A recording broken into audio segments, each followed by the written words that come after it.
Hello everyone, Sack here with Water 10. What? 2 in 1 month? How did that happen? So let's start off with the Patlabor movie.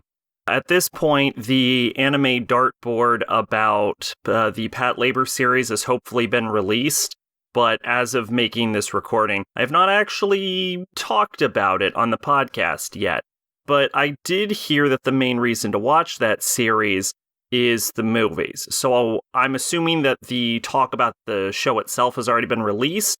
So we're going to start with the Patlabor movie, which I have to say was, as I had heard, better than the original series.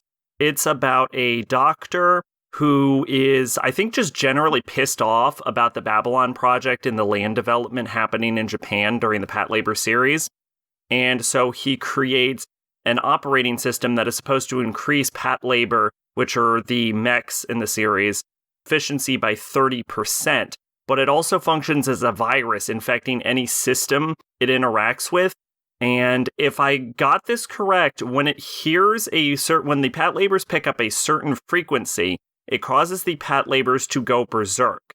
And so it is up to the team of cops to prevent the Patlabors from going berserk. I will say at the end, they disabled part of the arc, which kind of undermines the point of the original series. But overall, I feel like this movie had a lot more going for it than the original show itself. It had more tension, more drama. I feel like the story was presented in a cleaner, better way. I don't think it's anything great, but it is a decent enough watch. Patlabor 2, the movie, is an anime classic and probably the main reason I chose the Patlabor series in the first place. Unfortunately, it is boring as sin. The movie takes place years after the Patlabor series, after the squad from the Patlabor series has split up. They've all gone their own ways, and an old flame of the female commanders who got pissed off about what happened to him in Cambodia in the 90s, decides to arrange for a civil war, to occur between the Japanese ground forces and the Japanese air forces. And this whole thing turns into a political clusterfuck from all sides as this fake war, this fake civil war ends up getting planned and ends up mounting. The problem with this movie is that it spends so much time just sitting there and talking about these politics that relates to this movie and relates to events that occurred in Japan in the 90s, but it never gives you a reason to care about these events outside of the context of the movie. So although you need to understand what is happening for the purposes of the movie doesn't make these politics interesting. And couple that with having to sit through an entire conversation with dollar store philosophy, and the movie just turns into a long series of watching still shots of vehicles moving through cities, which is supposed to add to the atmosphere, but I felt like it could have been done in a much cleaner, more concise way.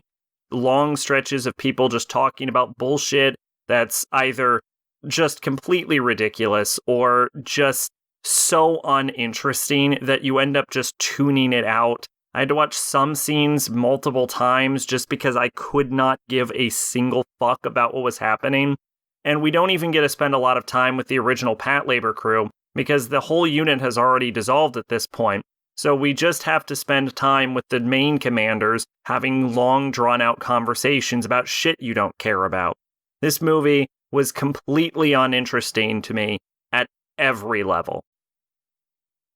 Patlabor Movie 3 W13 is about a female scientist whose daughter dies of cancer, and then she tries to bring her daughter back to life by fusing her daughter's cancer cells with a special chemical that ends up creating a sea monster that attacks objects and vehicles and Patlabors that emit high-frequency sounds.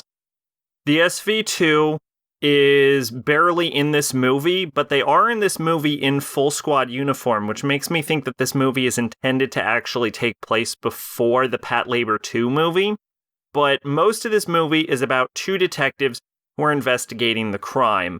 As far as the overall movie goes, it is an okay watch. There's a bit of intrigue as they investigate the crime, but from an early on cutscene, we kind of roughly have an idea of who's behind it, and even before even the midpoint of the movie, even the detectives know who's behind it, and it's more about proving it. For most of the movie, I was just wondering, okay, cool, we know who did it, but like, why did you do it? And at the end, I thought the actual answer was crazy and stupid. Overall, the movie's fine, I guess, but it's, as the final Patlabor movie, I can genuinely say that for a classic anime series, this one definitely missed the mark. Seven Seeds is about 8 groups of 7 people in an apocalypse after a meteor hits Japan. It's implied that there are other groups in other countries, and if it sounds stupid to have 8 groups of 7 spread across Japan, the show acknowledges this, and the Seven Seeds project wasn't even close to being the first plan they tried, and honestly, it's probably not even the only plan that worked, it's probably just the plan that we're following. Case in point, there is another plan that we briefly find out about in episode 7, which is the best episode of the entire series, about a secret underground bunker that tried to house the best of society before it eventually succumbed to a mysterious tick, and everyone died in it. And episode 7 does in one episode what the rest of the series doesn't manage to do in any of its other episodes, which is that the characters introduced in that episode are more interesting and more likable than the entirety of the rest of the cast, and the plot and story that happens during that one episode would have made a way better show than what we ended up actually getting. Case in point of the characters from the bunker being more likable than the rest of the cast, one of the main cast members in episode 2 tries to rape their guide, and this sets off a series of multiple female characters getting almost raped throughout the entire show, and then the characters that tried to rape them get no recompense and just stay irrelevant to the plot and aren't seen as antagonists. They're just there, and they're just part of the group. And the people who aren't rapists are horrible assholes, so there is that. The entire show is fucking boring as shit, and it's rife with melodrama, and as someone who enjoys dramas, when I say it's melodrama, I mean it is actually completely unwarranted how much drama some of this produces. It's lazy, it's boring. At one point, there's just something that shows up to force the main characters together with a group of antagonists that I can only describe as plot bats. And worse than that is that the final episode of the season just cuts off mid-sentence. Assassin's Pride is a fantasy series set in what I think is a bunch of cities, held up by a gigantic tree surrounded by darkness, and is about an assassin who is sent to find out if the daughter of a duke is a legitimate child of his or a bastard created by the mother or not, and if she is a bastard, he is to kill her. When he gets there and hears her goals for the future, he sees a potential in her and decides to spare her life and instead protect her secret of being a bastard to help her become what he describes as the strongest knight in the world. It's actually surprisingly a great series. I really like the dynamic between the main two characters, where he's more like a teacher to her, and she looks up to him as a teacher as he helps her first develop her powers and eventually expand them and improve. And we have this experienced instructor who handles the problems that are, a little too far above her pay grade. But we also get to see her develop and make new friends, because when it starts, she doesn't really have friends, and she makes new friends. as the series goes on, and she develops her skills, and it's a lot about her trying to prove her lineage, which is at this point implied to be pretty illegitimate, although she doesn't know this, I believe, to the other nobles. And so there's like this political intrigue, and there's not too much interpersonal drama, but there's like this political intrigue, and there's the action, and I like the character designs for a lot of the characters. Like, at one point in the second arc, we find out that they go to a city where there's like this plague going on, but we find out it's actually caused by magical experimentations. And when we get to the end of that arc, we find out that the perpetrator behind it had his wife was slowly turning into a monster. And the reason he was experimenting was he was just trying to cure her. And it would be so easy just to make like an evil scientist villain who's an evil scientist villain. But instead we have like this character who has an understandable motivation. And it's revealed that the main character, when he was younger, was actually taken in and like helped by this man, and I think he was like adopted out. So he's not like a purely bad guy. It's just like he's in a situation and he was willing to do whatever he could to answer the situation. This was actually a truly great watch, and I was surprised because a lot of the ratings are really bad for it. But if anything, this just goes to show that you gotta form your own opinions, and you can't trust reviews. Not even mine. Don't know why you're watching this. Okay, lightning round. Rainy Cocoa is a short series of anime about a group of guys, except for the last season, working in a coffee shop. Rainy Cocoa Season 1, asshole guy makes asshole comment. Rainy Cocoa, welcome to Rainy Color. Femboy takes time off, so the younger brothers of an employee take over. Meanwhile, another young boy wants to be the apprentice to a famous photographer, but the clumsy boys break the photographer's camera, and the hopeful apprentice stops talking to them. Rainy Cocoa in Hawaii. They open a new store in Hawaii. Rainy Cocoa, Ame-con. The Hawaii cafe is doing poorly, and they need to improve their coffee and get a new gimmick. So they go to an anime convention and they watch the second season of their own anime, Rainy Colors, and they meet the voice actors from their own anime, and then the season just ends without this plot ever being resolved. Rainy Cocoa, Side G.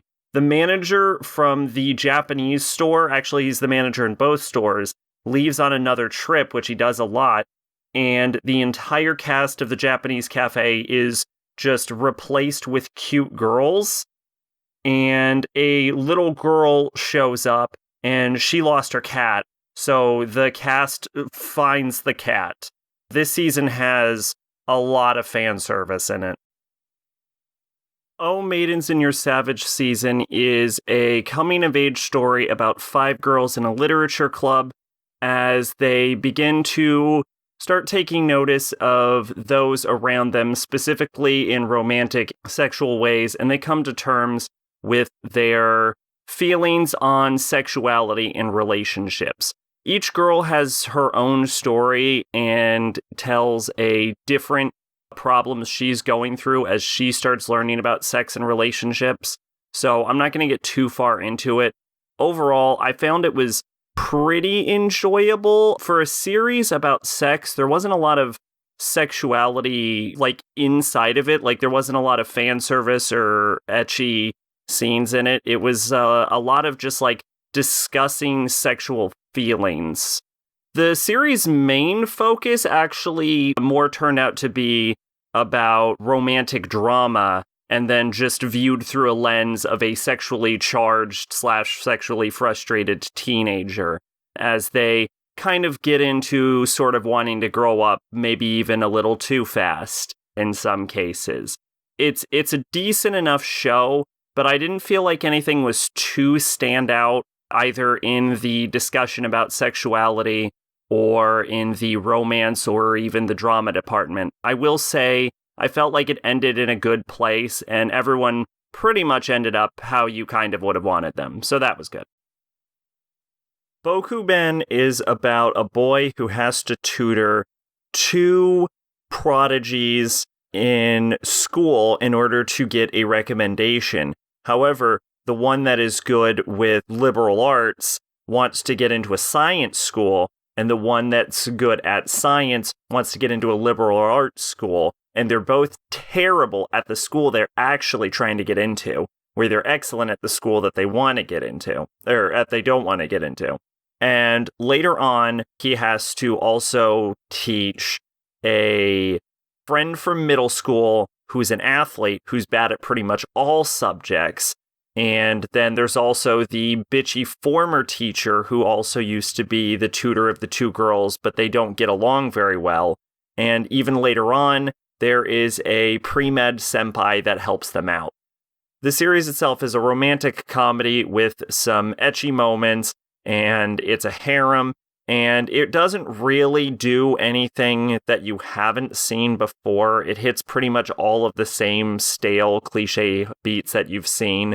Get locked in a female bath, fireworks festival, getting lost in the woods. It hits all the basic beats, but the pacing itself is pretty quick. It usually doesn't spend more than one episode on a cliche, and all of the characters are cute and likable enough, so it ends up coming off pretty well. Bokuben Season 2 has less cliches than the original season, but it's also just generally less interesting. It has some, new storylines that I haven't really seen before. At one point, the main character works as a masseuse, but it seems like the storylines that Season 2 ends up going for doesn't really show off the more unique traits of the girls and doesn't really give a lot of opportunities for tension or a character interaction or even in a lot of cases, character building. So it ends up hurting what was a good cast in Season 1. They just end up kind of blurring together as just girl that the story is currently focusing on, which you generally see in some other harem series. It's not that the characters aren't unique, it's just a lot harder to tell them apart when there's only one of them on screen and you just end up focusing on the main character having to navigate around some wild and zany shenanigans that he's gotten up to. The major points that were actually interesting in this season were few and far between, but what really stood out was when the athlete had to decide whether she was going to study abroad in, I think, Australia, and that the scientist specializing but liberal arts hopeful girl had a rival who was, I think, the head of the science club. And over the course of the series, it's been implied that she sort of has romantic feelings for her. And all throughout Season 2, I was just like, come on, girl, you got this. I'm cheering on you. I'm cheering for you. And I have to say, unlike Season 1, I feel like cheering on the science club girl was actually her relationship was more interesting to me than the relationships between the main characters. And that's disappointing. But I will say that the ending of this show genuinely surprised me. Alright, well, I hope you all had fun there. Interesting fact, I didn't find out until after I had already recorded it, but 7 Seeds is actually the 200th romance anime I've completed. I wanted to make a big deal about it when it had come around and I knew it was approaching, but unfortunately I kind of missed it and it ended up being 7 Seeds. So that is disappointing. But anyway, I made reference to the Anime Dartboard series, which is a sort of anime book club that I do on my monthly podcast Cold Topic for the Patlabor movies. And that podcast should be going up shortly after this episode of WIWR goes live. So if you want to check that out, look in the description. Should be a link to my Twitch there. This podcast is being hosted on my Twitch channel, so it might even be live right now, assuming you're watching this fast enough. If not, Anime Dartboard highlight will be posted about a week after the podcast airs. And of course, the full VOD for the podcast will be posted on the podcast channel. If you want to check out where I normally am when I'm not making episodes of Water, you can check out my Twitch channel. We're back to playing Kingdom Hearts 2 Final Mix. I've taken up to playing Street Fighter on Sundays, and on Mondays, we have the viewer-requested game Digital Devil Saga Avatar Tuner, also called Shin Megami Tensei Digital Devil Saga in the US. Anyway, hope you had fun. I've been Sacrabolic, your Envoy of Hope. This has been what I watched recently, and thanks for watching. Bye-bye.